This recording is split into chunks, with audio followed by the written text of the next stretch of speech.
Alright, hi everyone. So what we're going to do today is we're going to make a tic-tac-toe game in PySimpleGUI. So let me just kind of show you how this works. So we're going to put in the first person's name and the second person's name right here. Then we're going to start the game.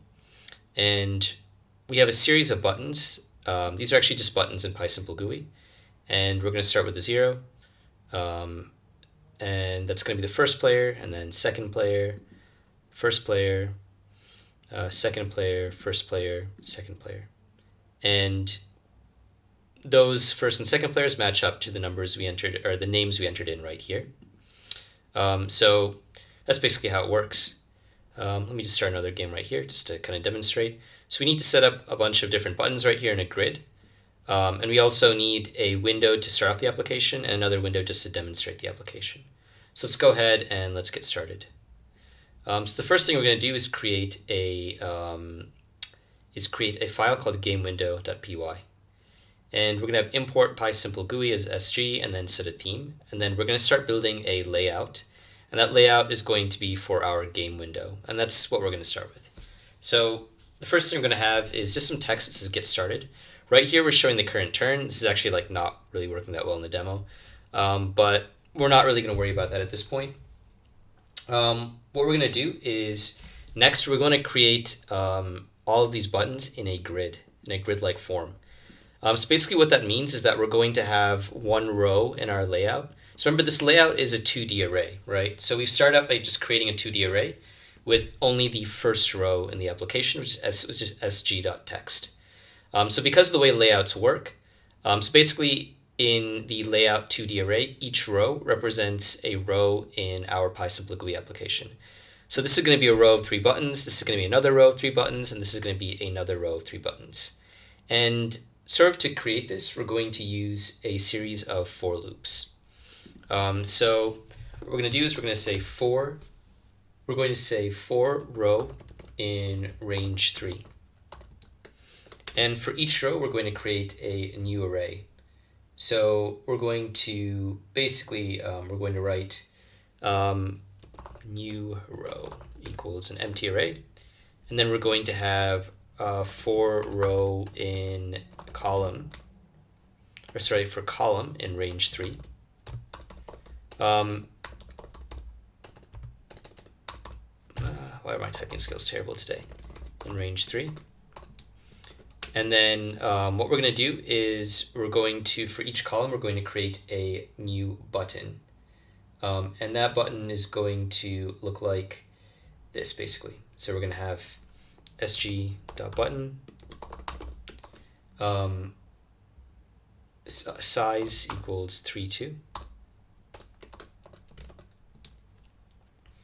And then key equals row column.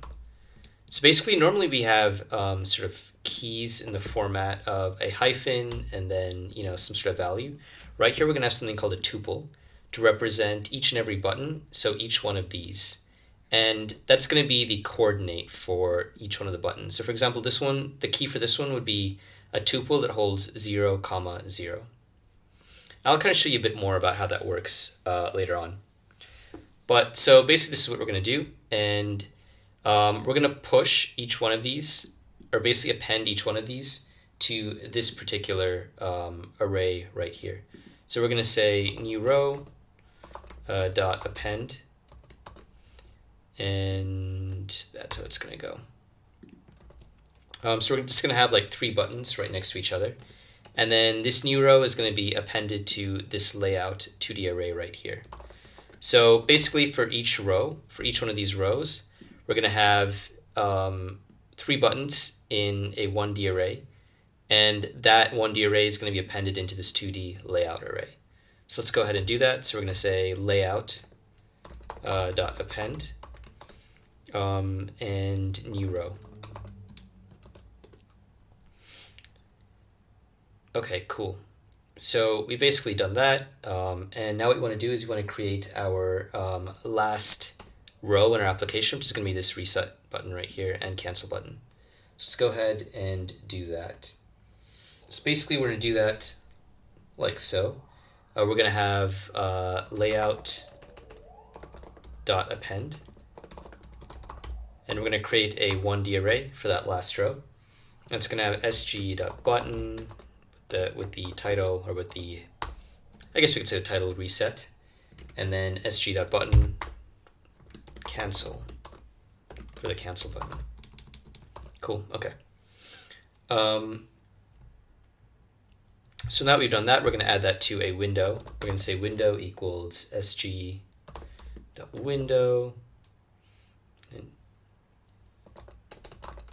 and then we're going to insert the title, which is going to be TicTacToe.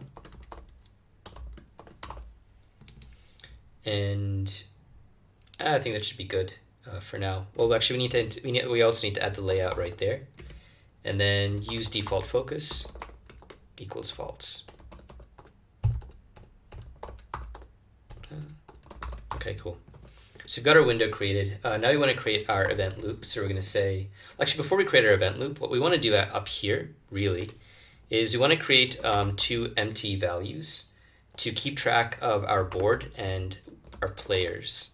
So we're going to say board player. We're gonna have a dictionary for our board, and then we're going to have a player equals 0, and this player is going to keep track of whose turn it is, basically. So we're kind of using this different notation. I mean, it's different for those who are new to Python, where we have 2 variables separated by a comma, and those match up. Those correspond to 2 variables on the other side of the equal sign. So basically what we're going to do is whenever we select like one of these, we're going to store the coordinate of that particular button alongside the player who chose that coordinate in this board dictionary right here. And if we look at our example right here, down here, so this is like the code for the demo application. You can kind of see this is what board looks like. We have 0, 0, 0 was selected, we have 0, 1, and X was actually selected right there, 1, 2, 0 was there, 1, 1, and X was right there. So we're going to do that, and then let's create our while loop. So while true, event values equals window.read. It's getting our events and our values from our application, from our window object right there. And if event equals sg.win closed, or event equals cancel,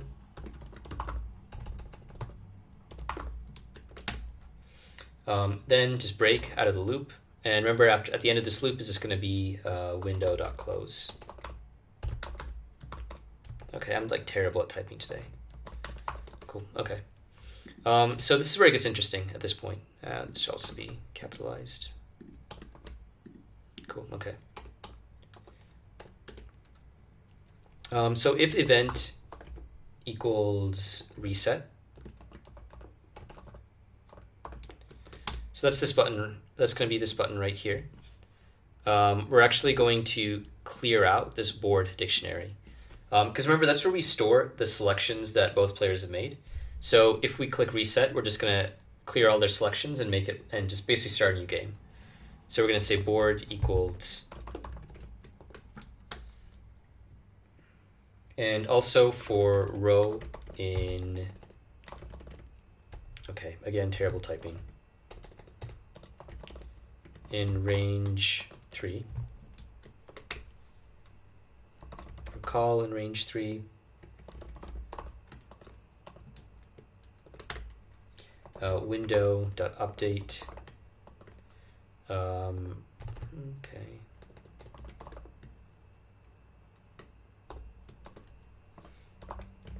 row column. Okay, the update's actually got to go after that. So window, row column.update. So basically, like, this row column notation matches each of these buttons right here. Where's our loop? Yeah, so right here. Because our keys are just rows and columns with integers in them, like 0, 0, 1, 1, we can just access them this way, and we can clear out whatever is the text on each of these individual buttons when we do a reset, okay? So just like, for example, right here, we've got something like this, and then we click reset. Then that's basically what's happening. We're basically taking the text on these buttons and turning it into this right here. So once we've done that, now we need to get into actually allowing the user to play. So we're going to say elif event not in board. So basically, like our event, when we choose any one of these buttons, is going to correspond to our key right here that we specified. So what this is saying is that if the key that's been chosen, if the key that's been clicked right here, is not one that's already been selected by a user, then we can go ahead and do something. And that something is we're going to say board event equals player. So player is going to be the integer for the person who selected a particular box or a particular button. That's got either going to be player 0 or player 1. And then we're going to store that in board with event. Remember, event's going to be a coordinate. So it's kind of going to look like something like board 1, 2, for example, equals 0. That's kind of what it's going to look like, right? Assuming that the first player chose the button at 1, 2, or 1, 2. I guess it'd be 1, 2. Okay, so that's how that's going to work. And then we're going to say window. So basically right here, this is just updating this board dictionary that keeps track of who selected what. Then we're going to have window event. Again, event being the coordinates for the button that was chosen, that update. X if player, else 0. So that just means that if it's player 0, then we're going to put a 0. Otherwise, if player is not equal to 0 and it's equal to 1, then we're going to put an X right here. Okay. So that this window event update is basically what allows us to add like X's, for example, or zeros. Okay, so next what we've got is we're gonna have is winner equals check if winner. So basically we're going to have a function up here before our event loop that checks every single time someone selects a square whether there's a winner, whether someone has won. So that means like 3 X's in a row, 3 O's in a row, 3 O's diagonally, 3 O's in a 3 rows in a, or 3 X's or O's in a column, like basically typical tic-tac-toe rules. And actually for this one, I'm not going to go ahead and like write out the whole algorithm for this because it's like honestly a bit tedious and not really that relevant to this tutorial. I'm just going to copy it from the demo and I'll kind of explain what I did right there. Just go ahead and copy this right here. And that function's check if winner. And you can access this in the GitHub link in the description. But what this does is this basically looks at board as a dictionary. And it looks at, so basically board is just a collection of different tuples, so that different coordinates that correspond to a 0 or a 1, depending on which user has chosen what. And basically what this does is that takes in that board and it decides whether there are, so basically whether there are three squares in a row with the with an X or 0, 3 columns, or there's a diagonal set of X's or O's on the board. And it kind of does this just by searching through that particular dictionary. So like if you want to know a little bit more about how this works, you can go into the code and check, but I'm not really going to go too deep into this. So this check if winner is a function that we're going to use. And this is going to return either a value or nothing at all. So we can just say like if is winner is not none. So this is either returning like a winner in terms of 0 or 1 or nothing at all. So if it's not none, so if we've gotten an actual winner, then we're going to show a pop-up that says sg.popup the winner is plus whoever that might be. So we can just say player at this point, just giving the player integer.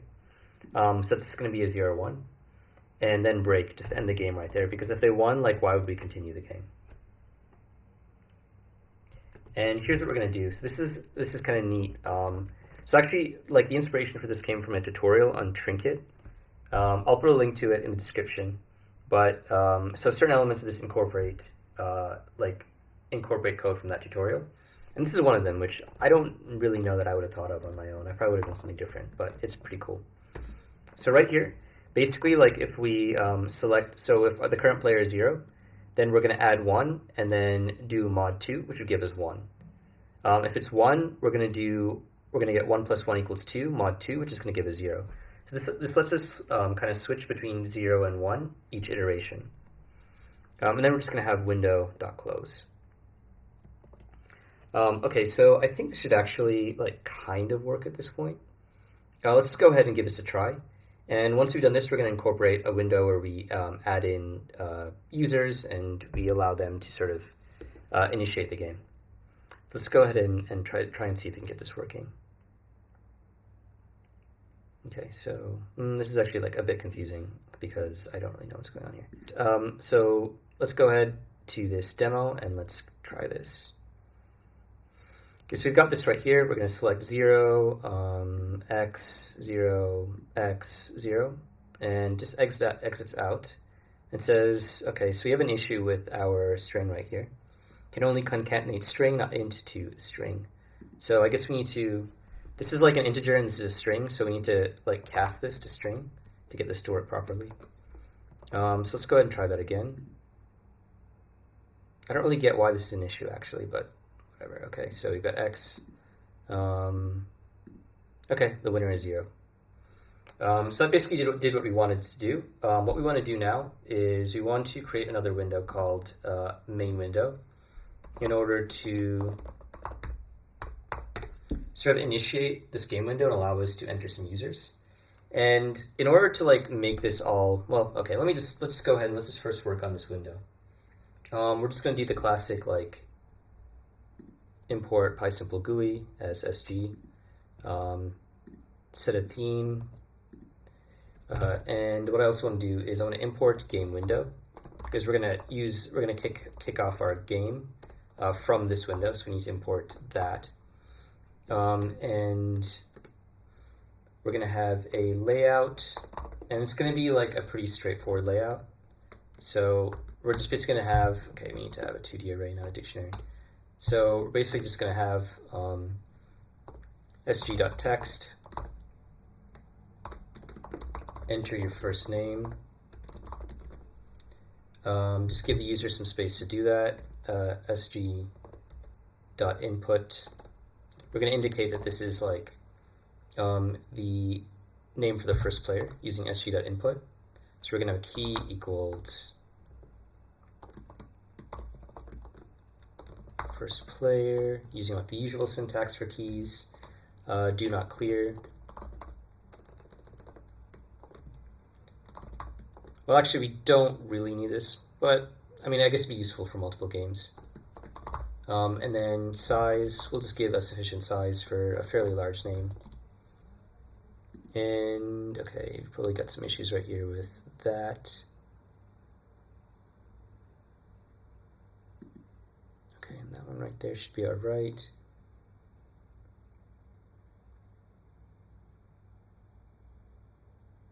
So let's see what the issue is right here. A positional argument cannot appear after keyword. Okay, we need an equal sign right here. And we can just go ahead and copy this for our second name.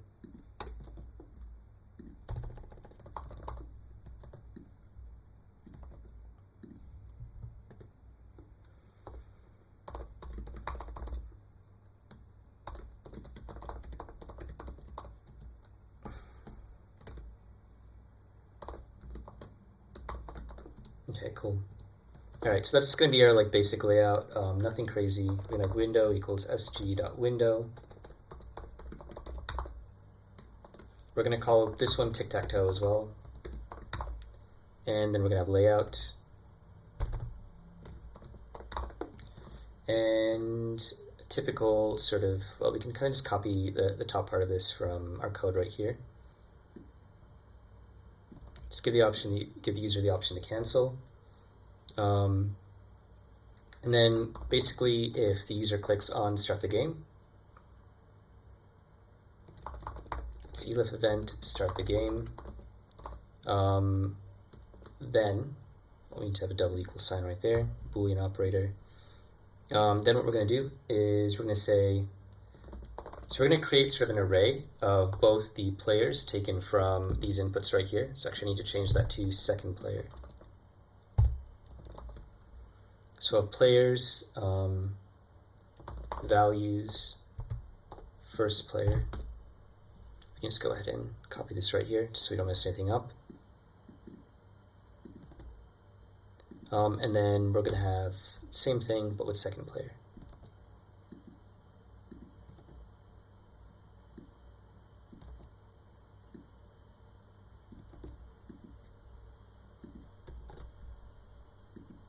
Okay, cool. And okay, now what we need to do is we're going to say game window dot initiate game for a function that we haven't created yet. So let's go ahead now and let's just like reorganize our code to allow us to like basically turn everything into a function to allow us to kick it off from this window. So let's go back to game window right here. And okay, what we want to do, this function can remain intact. What we want to do right here is we want to just create a function called def initiate game. And then we're going to take that input, we're going to take an input of players, which is going to be that array that we created right here with the names of the players. And then we're just going to tab all of this. Well, actually, okay, that's, yeah, I think we're going to tab all of this. I think we also want to put the layout in here as well. So we're just going to try to put all of the code connected to the actual like GUI into one function. And this check if winner, well, this should be right in there as well. This check if winner function will remain on the outside. Okay, so this all needs to get like tabbed as well. Okay, cool. So now that we've got players, what I want to do right here is we're going to say players, and then we're going to input the current integer of player, right? Because this is an array right here, and so players 0 will give the name of the first player, and players 1 will give the name of the second player. So right here, we're going to say players, and then we're going to get this player index we've been using to keep track of players, which is going to be either 0 or 1. And we're going to display a name based on that. And that's pretty much what we need to do. Also right here, like if we want, we can just say, well, right here, I mean, the idea is I wanted to have it display the current player. I guess we could go ahead and try to do that. We could just say, okay, we should have like an SG. No, we don't really want an input. We could probably just do like window.update. We could say, we have key equals current player.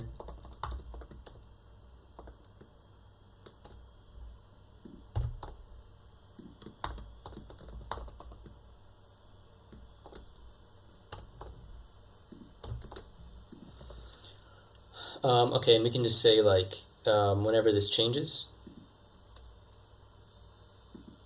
we could just say window.update. Or I guess it'd just be window, and then we'll just take this right here, current player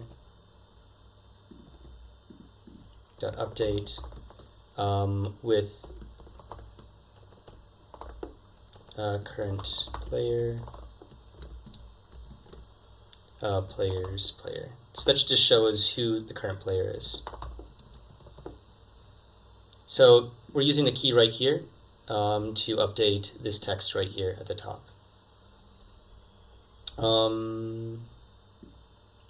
Let's kind of give this a default value of current player.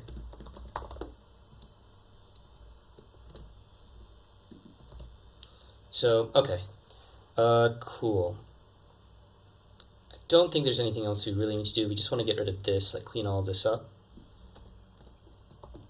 Initiate game, players, and then we're just getting the names of the players basically and associating them with a 1 or a 0.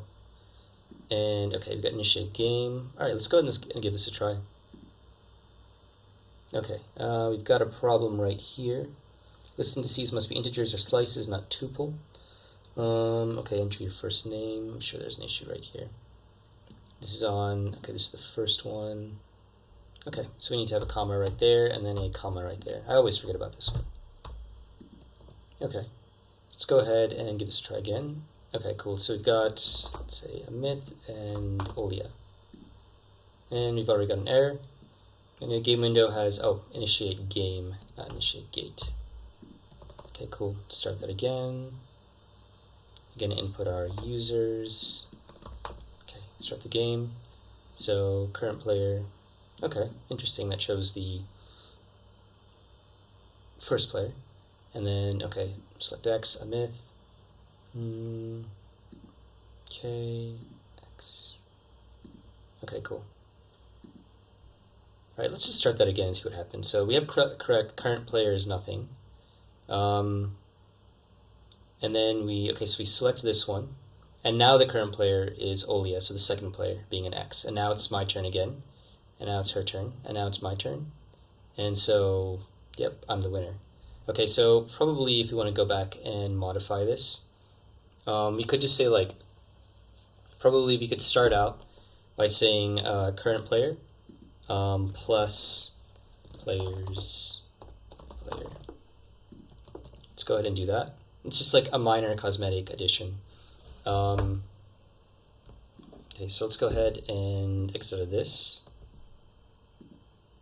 And actually what this is doing right here is, I believe I got like a print, I have a print statement printing the board.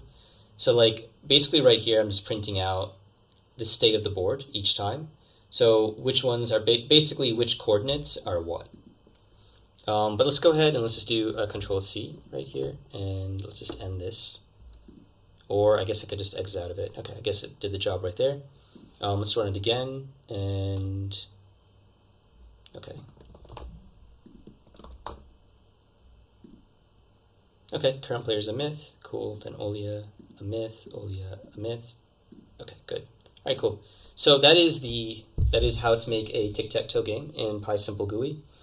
I kind of created this because I also want to create another tutorial that uses WebSockets and uses some sort of like web-based technologies to allow people to play tic-tac with each other over the internet.